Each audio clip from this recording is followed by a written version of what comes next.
On Saturday night, Samantha Bee hosted the much ballyhooed Not the White House Correspondents' Dinner. The dinner was retitled, of course, because President Trump wasn't enough of a rube to subject himself to 3 hours of barbs and put-downs by leftists who didn't vote for him and see him as a joke and disdain his voters. At the dinner, Bee trotted out in a white pantsuit looking like Kristen Chenoweth playing Hillary Clinton in an alternative reality version of the 2016 election. "Your job has never been harder," she gushed to the assembled members of the self-pleasuring press. "You expose injustice against the weak. You continue to fact-check the president as if he might someday get embarrassed. Tonight is for you." Shortly after this ode to the bravery of journalists who maintained total silence for 8 years of President Barack Obama's lies on Iran and healthcare, his Department of Justice targeting the Associated Press and Fox News, Bee appeared on CNN with Jake Tapper. There she explained of her nearly unwatchable mess of a show, Full Frontal, quote, "I do the show for me and for people like me, and I don't care how the rest of the world sees it, frankly. We birth it, and then the world receives it however they want to receive it." During the entirety of this statement, a smug grin was plastered across her face. Here is a basic rule of thumb. In order to be smug, you generally have to be unaware of your smugness. Bee fits the bill. So do the members of the White House press corps. There are plenty of questions about President Trump's administration, from his shifting promises to his knee-jerk reversals, from his policy vagaries to his staffing chaos. But instead of approaching the American people as potential friends to be convinced, smug leftists treat them as ignoramuses. There's no sincerity involved. Every critique of Trump supporters lumps them all together and then treats them as gum stuck to the bottom of the shoe of the Republic. Samantha Bee and company have the unmistakable air of the bullies from every high school and college comedy, preening self-obsessed rich kids who sneer at the losers who inhabit the hallways and plan pool parties and taunt the poor kids who can't afford anything better than a beat-up Pinto. The journalist Hollywood clique is like Greg Marmalade from Animal House, Rod from Breaking Away, Regina George from Mean Girls. They're smug, they're liberal, and that's what drives Trump support. Trump knows this. That's why he skipped the Correspondents' Dinner and instead went to Pennsylvania, where he held a rally, hilariously declaring, quote, "A large group of Hollywood actors and Washington media are consoling each other in a hotel ballroom in our nation's capital right now. It was the best moment for Trump since his speech to a joint session of Congress." Trump may not be popular among the cool kids, but he's cool enough among them to win supporters in the swing states. If the cool kids don't cut it out, they'll get 8 years to mock him and be smug in their self-assurance that they know what the American people want better than the American people do. I'm Ben Shapiro. This is The Ben Shapiro Show. Alrighty, so James Comey is on the Hill again. This guy just won't go away. The FBI director is back on the Hill now answering questions about the election cycle. Hillary Clinton is back too. The 2016 election cycle will never end. So if you loved it, congratulations. It's 2017, The Revenge. We'll get to all of that in just a second. But first, I want to say thank you to our sponsors over at LegacyBox.com. So one of the big things that I talk about all the time is preserving your memories. Obviously, as you get older, those memories go into a box, they go in the garage, and there's nothing much that you can do with them anymore unless you go to LegacyBox.com. What you do is you take all those old photos, you take all of that old video, all those old films, the stuff that your grandma left you, and you put it in a box and you send it to LegacyBox, and they send you back everything on a DVD or a thumb drive so that you can use it and watch it and share it and relive it. It's a fantastic service. It's something I think is deeply important because as those memories disappear, you're losing a part of yourself. Legacy Box prevents that from happening. So instead of your home movies just being stacked up in a closet somewhere, now you can actually look at them anytime you want because they're easy and convenient. You don't have to schlep boxes of crap out of your house if there's a fire. LegacyBox.com they take care of everything. They provide updates at every step of the process. That's why 250,000 families have used them. So right now, if you go to LegacyBox.com/Ben, you get a 40% discount on your order. LegacyBox.com/Ben. Fantastic service. Again, send all of your stuff to them. They send it back on tape. They put a barcode on every piece of material that you send to them so you can track where it is in the process. Just a great company. LegacyBox.com/Ben. Go ahead, check it out. 40% discount on your order. Okay, so the big news today is that James Comey is on the Hill. Now, as the precursor to this, I think we have to talk about Hillary Clinton's reappearance on the public scene. So Hillary is back, and this is a great thing for Republicans because particularly it's great for Trump. I'm not sure it's so great for Republicans as much as it's great for Trump. The reason I say it's great for Trump is because the less Trump does in office, the more important it is to talk about how terrible Hillary Clinton is because, again, you need to throw Trump in relief. If your basis for Trump doing a good job is he's not Hillary, then Hillary needs to be ever present in our mind. We need to constantly remember how terrible Hillary is, and then we think, oh God, at least it's not Hillary Clinton. Trump must be doing a fantastic job. So that's why Hillary being part of the public scene is really, really good for Trump. So Hillary came back yesterday, and she was doing a media appearance with Christiane Amanpour, who's just unwatchable and unlistenable. And in this media appearance, she said that she takes full responsibility and then proceeds to blame everybody up to and including James Comey, the head of the FBI. Did we make mistakes? Of course we did. Did I make mistakes? Oh my gosh, yes. You know, you'll read my confession and my request for absolution. But the reason why I believe we lost were the intervening events in the last 10 days. Okay, so basically I take full responsibility, except I take none of the responsibility. None of it was my fault. Now, was it her fault? Yes, the whole thing is her fault. The entire email controversy is her fault. If she weren't a paranoid nutso, she wouldn't have stuck all of this classified information on an email server that was private and not under government auspices and might have been hacked. And she certainly would not have allowed Huma Abedin to apparently send classified information to her husband's computer. Huma Abedin, of course, was her assistant, and she was sending emails to the computer of Anthony Weiner. Huma Abedin's husband, Anthony Weiner, of course, is a alleged child pornographer, or at least looking at child pornography or young teenagers. He's a really sick guy who has a bunch of problems, does Anthony Weiner, and his computer was apparently filled with classified material and messages from Hillary Clinton, including emails that Hillary Clinton had deleted before turning them over to the appropriate intelligence authorities. So, as you recall, on October 28th, just a few days before the election, 11 days before the election, James Comey sends a letter to the members of Congress updating them on the status of the investigation. If you recall, all the way back to July. In July, he says, we've done a full investigation of Hillary's email server, and while she's a criminal, she is not a criminal, and we should not prosecute her. That was basically Comey's announcement back in July. Now it comes to 11 days before the election, and James Comey sends a letter to Congress telling them, we haven't reopened the email investigation per se, but we have new information in the email investigation, and Anthony Weiner's computer is filled chock full to the top with a bunch of Hillary Clinton emails. We haven't had time to go through it yet.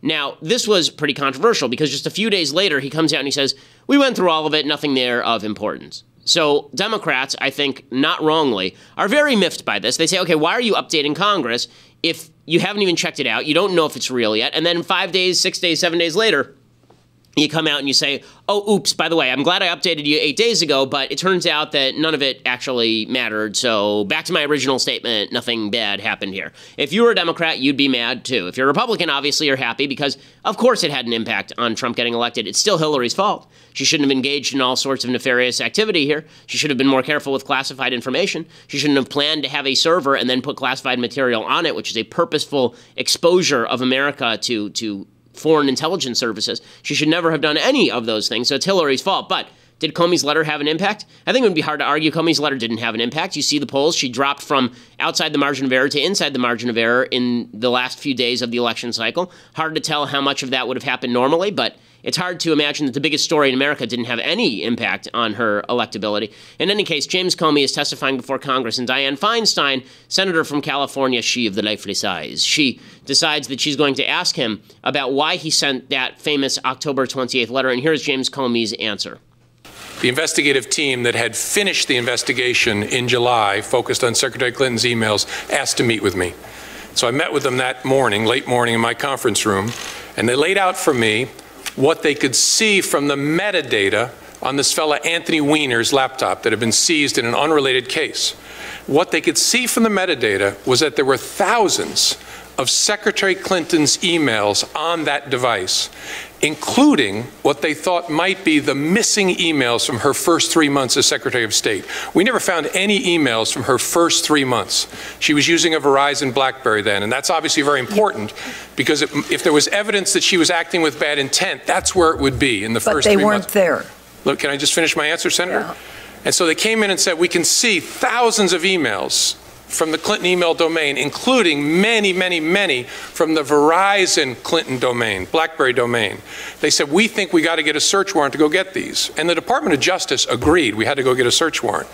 So I agreed. I authorized them to seek a search warrant, and then I faced a choice. And I've lived my entire career by the tradition that if you can possibly avoid it, you avoid any action in the run-up to an election that might have an impact, whether it's a dog catcher election or President of the United States. But I sat there that morning, and I could not see a door labeled no action here. I could see two doors, and they were both actions. One was labeled speak, the other was labeled conceal. Because here's how I thought about it. I'm not trying to talk you into this, but I want you to know my thinking. Having repeatedly told this Congress, we are done and there's nothing there, there's no case there, there's no case there. to restart in a hugely significant way, potentially finding the emails that would reflect on her intent from the beginning, and not speak about it would require an act of concealment, in my view. And so I stared at speak and conceal. Speak would be really bad. There's an election in 11 days. Lordy, that would be really bad. Concealing, in my view, would be catastrophic. Not just to the FBI, but well beyond. And honestly, as between really bad and catastrophic, I said to my team, we've got to walk into the world of really bad. I've got to tell Congress that we're restarting this, not in some frivolous way, in a hugely significant way.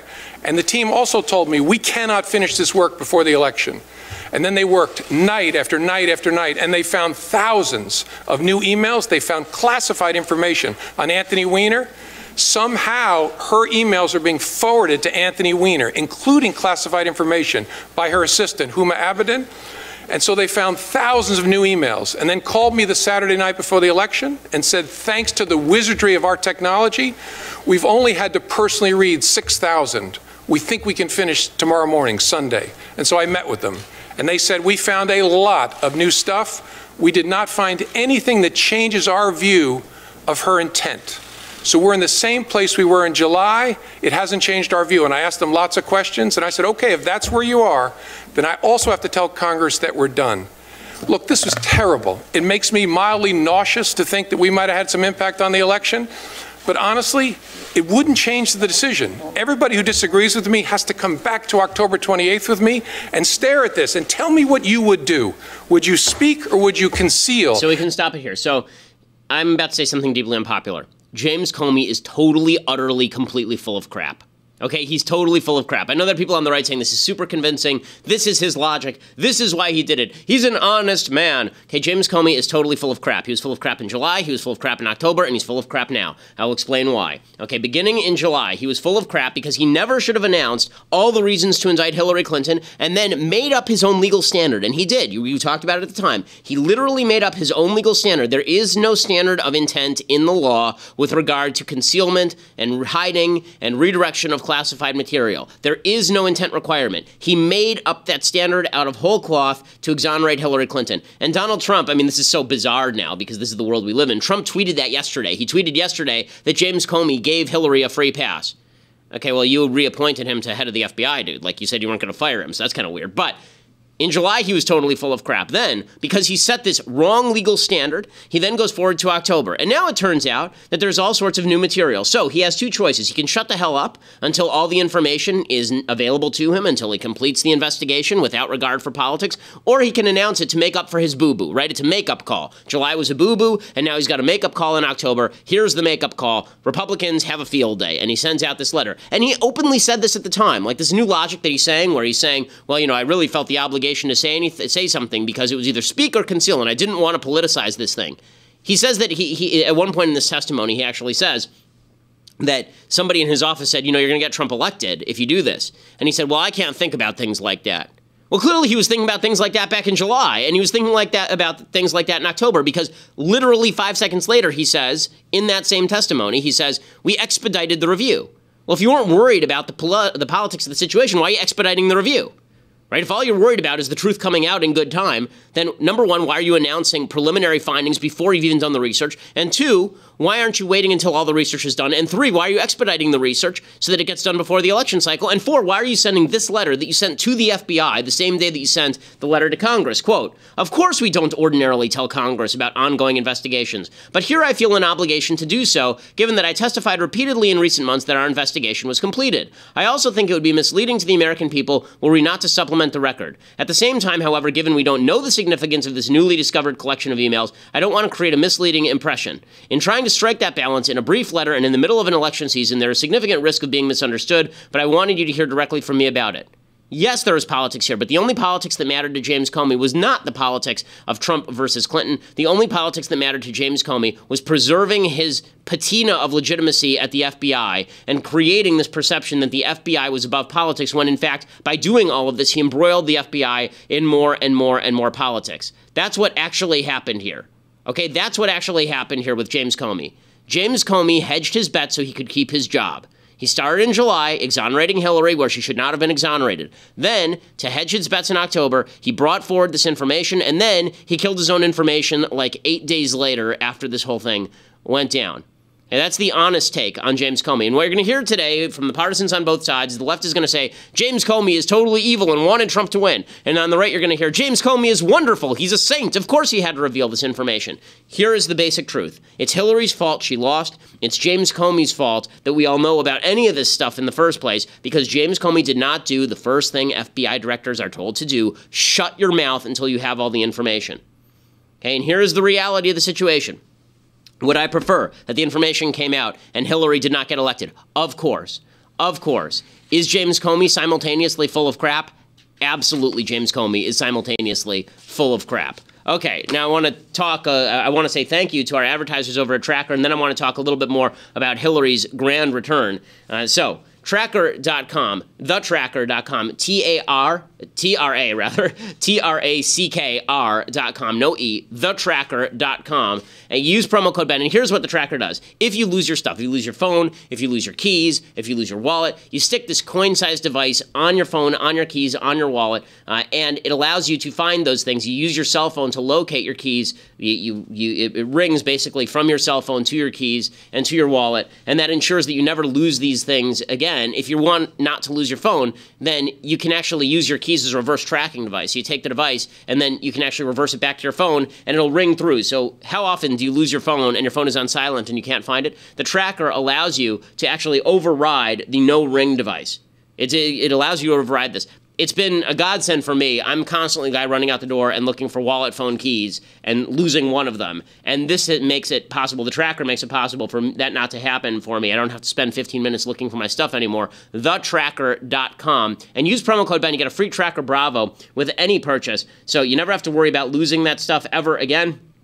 Find its location with a tap of a button. Thetracker.com. Promo code Ben.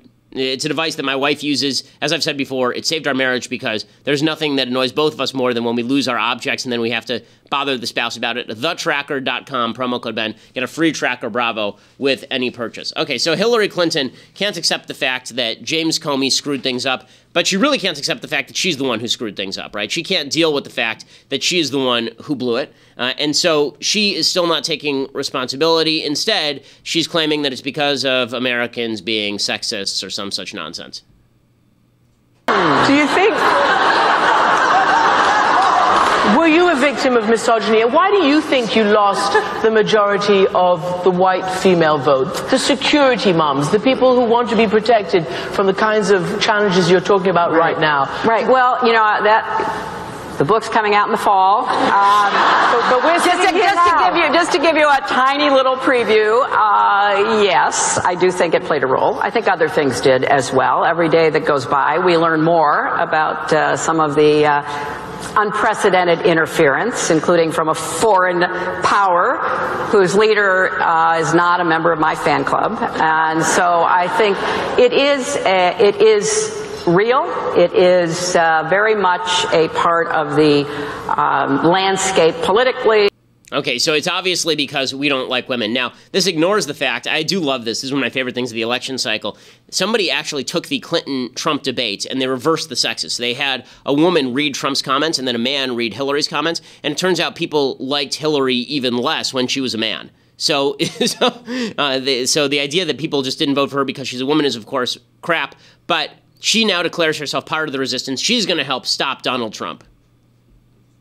I spent decades learning about what it would take to move our country forward, including people who, you know, clearly didn't vote for me, to try to make sure that we dealt with a lot of these hard issues that are right around the corner, like robotics and artificial intelligence, and things that are really going to be upending the economy for the vast majority of Americans, to say nothing of the rest of the world. So, you know, I'm now back to being an activist citizen and part of the resistance.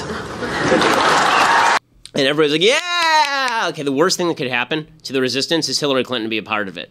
I mean, she does have the resistance of a particularly virulent strain of syphilis. But aside from that, there's nothing going on that would remotely suggest that she is going to help out the resistance in any way. She's trying to hijack a youth movement that she's just incapable of hijacking. And even people on her left are saying that she's totally full of it. But to talk about that, we're going to have to go over to dailywire.com, and you're going to have to become a subscriber. $8 a month gets you a subscription to dailywire.com. Plus, if you want an annual subscription, you get a free copy of the Arroyo fictional DVD. It's a movie set on the southern border, action western, all about ranchers trying to defend their land from drug cartels trying to use it as a thoroughfare. The Arroyo, Jeremy Boring's The Arroyo. Go check it out by getting an annual subscription. Plus, if you get a subscription right now, annual or otherwise, then you can be part of the mailbag tomorrow. And we will do a live mailbag tomorrow. We'll take your questions live on air, which of course makes your life markedly better in every possible way. dailywire.com, or if you just want to listen at iTunes or SoundCloud, we always appreciate if you subscribe over there and make sure that you leave us a review. We always appreciate that as well. We are the largest conservative podcast in the nation.